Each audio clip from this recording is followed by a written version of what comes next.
Voilà, film ezobanda kala mingi te, hein? Toi déjà na kati awa na Bruxelles Expo, film ezobanda kala mingi te, salle pena plein.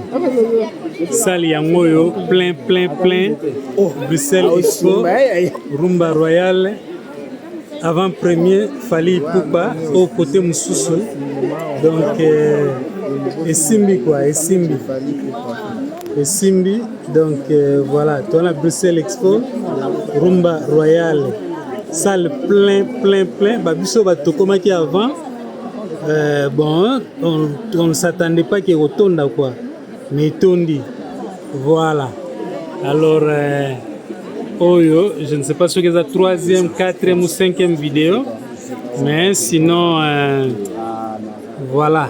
Tout le monde a fallu moko. Après, dans la question-réponse, je suis Massolé Jonas en direct de Bruxelles, avant-première de Rumba Royale. Voilà. C'est bon. Nakati Awa, comme ça, donc Botala Oyo. Ok? Voilà.